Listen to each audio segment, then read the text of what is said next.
Hello and welcome to another episode of Hair Bear's Short Stories. And if you found your way to my cozy little corner of the internet and you like a story or two, sit back and relax, have a listen, have a laugh, take your shoes off, and set a spell. Apologies for the hiatus in my posting. There always seems to be something more to get done in the summer. Seems to be quite the contrast to the old days when I could just sleep all day on a Sunday, but that's life. How do you like to spend your summers? Are you able to get time to travel, relax, or do you look for that satisfaction of using good weather in your spare time by getting all the things done you can't do during the week? Let me know in the comments. Today we'll be continuing on with a little bit of my own work, such as it is, that I call Whole. Chapter 3, Gato and Scruff. Ben had been working at the French laundry for over 2 years now. He couldn't believe his luck at first when, shortly after arriving in town, he had managed to get a job working in one of the best restaurants in the world. Washing dishes wasn't what he had dreamed of when he moved to California to pursue his passion for wine and food, but hey, everyone has to start somewhere, right? That had been Ben's philosophy for the first year and a half.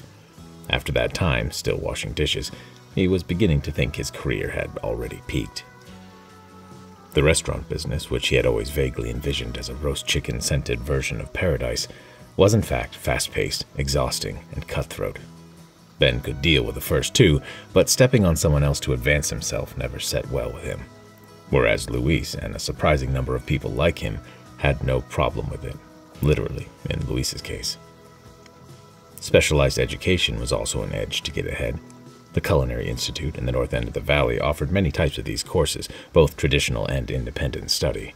Ben had researched all of these courses at length, but discovered the hard way that they only offered them to certain types of people who had enough money to pay them. Ben felt that this was highly discriminatory. The most direct route home took him east along the Yonville Crossroad and north on the Silverado Trail. Ben pedaled along vast vineyards, past rugged mountains, and through rolling hills dotted with live oaks and the wild grasses which were just beginning to dry and turn the gold of Napa's long summer. The dirt road on the left that ran through the vineyards led to Ben's place. The small shed-turned house was intended to be lodgings for the vineyard foreman, but he lived with his family off property.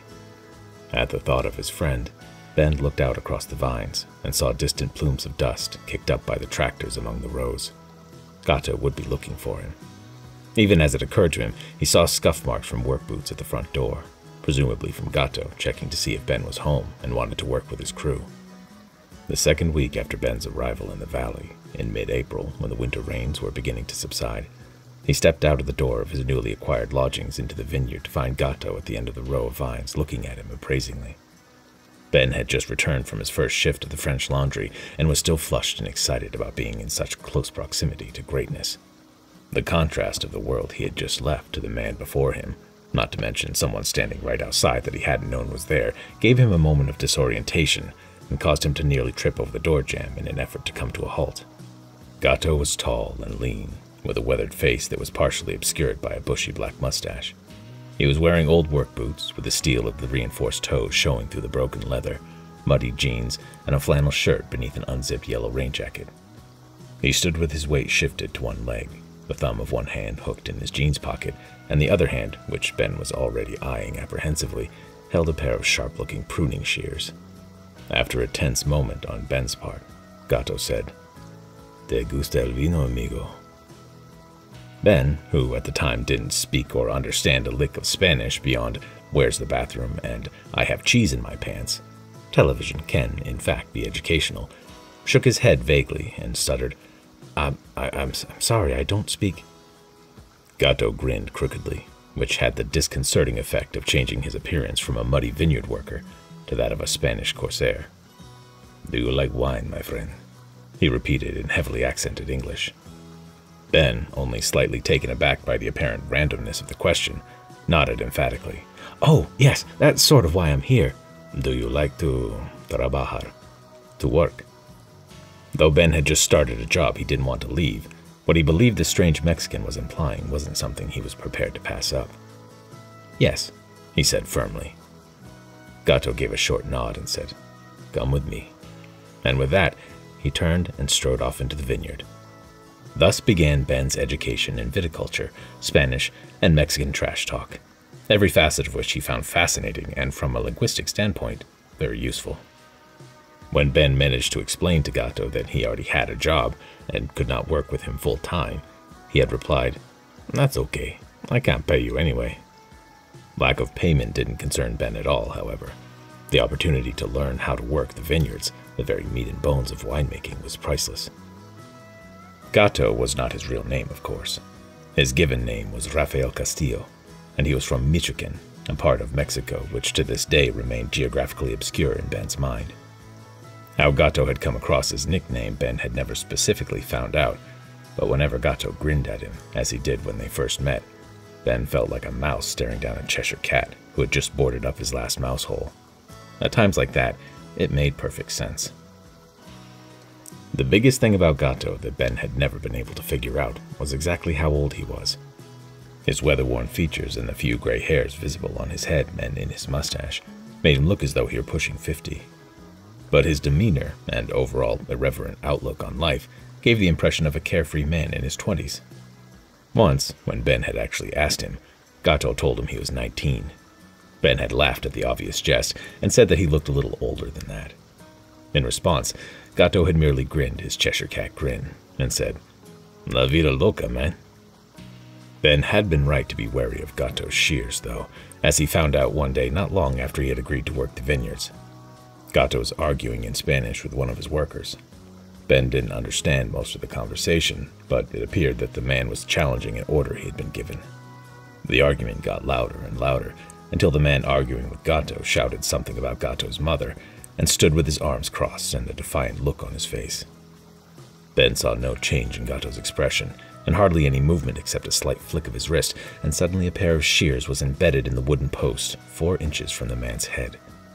They were still quivering when Gato deftly wrenched them free, all the while gazing steadily at the slightly pale vineyard worker. He wasn't smiling. From that point on, nobody argued with Gato's directives, besides polite suggestions, least of all Ben. Now being late spring, with the pruning finished and summer on the way, the crew was likely to be plowing up the legumes and other weeds between the rows of vines. Most were purposely planted there to impart nitrogen back into the soil, and needed to be plowed into it before they went to seed. With only so many tractors to go around, all Ben would really be able to do would be to ride along.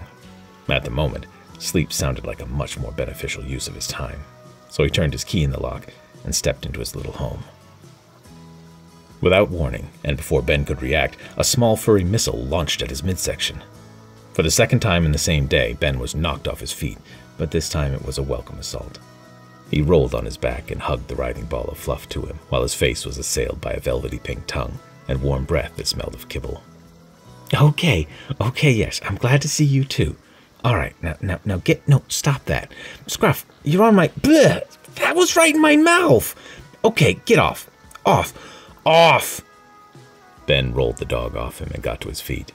Scruff, not the least bit chagrined, pranced about in circles on his stubby legs, with his tongue lolling out of the side of his mouth and a dopey grin on his face. Ben had found Scruff behind the French Laundry one day, eating garbage from the dumpster. Ben started putting together some food scraps to feed him and placed them away from the dumpster in a corner where the stray dog was less likely to be discovered and harassed by any of the kitchen staff. As far as Ben could tell, the dog seemed to be some kind of mix of Corgi and Cocker Spaniel. Despite what one may think, such a mix did not result in an aesthetically pleasing sort of mutt, hence his name. One day, despite Ben's best efforts, Scruff was hanging around the back door of the restaurant, more likely looking for Ben than looking for more garbage to eat. As luck would have it, the first person to come across the dog was Luis, who aimed a kick for Scruff's head, which, impressively on Scruff's part, missed. Scruff, being a streetwise dog who can take a hint, ran away as Luis hurled stones at him. That was when Ben decided to take Scruff home with him, although by then a tentative sort of trust had developed between the two. Getting Scruff to travel the 5 miles with him with only a bicycle and his own 2 feet for transportation wasn't easy. In the end, it took no small amount of coaxing, dog treats, and eventually a makeshift leash that Scruff did not appreciate at all. The process of house training him was something Ben would have been happy to never attempt or talk about ever again. The vineyard, though, turned out to be the ideal place to have a dog. After living with Ben for the better part of a year now, Scruff's health and behavior had flourished to the point where he hardly lived up to his name anymore.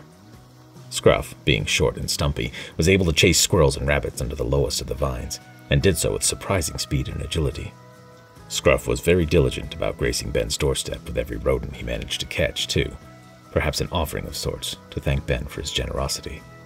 Ben would have preferred that he show his thanks by not destroying his furniture. Ben put Scruff outside while he emptied the litter box that he, out of necessity, had trained Scruff to use during his long absences working double shifts, and looked to see what other damage had been done while he had been gone. He was pleased to find no stray messes and only one table leg in splinters this time. Sometime after letting the dog in and sitting on his bed to take his shoes off, Ben found his eyelids drooping precariously. Before he could manage anything further, he felt himself falling back on the bed and drifting off into a well-earned slumber. So the chapters do get a bit longer from here on out, I think. I wrote this a number of years ago while I was staying in Napa Valley, and apparently I was really keen on playing up the idyllicism of the valley at this point.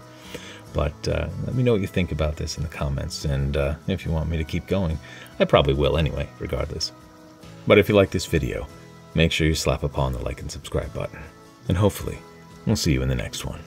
Until then, take care, be good, and bear up.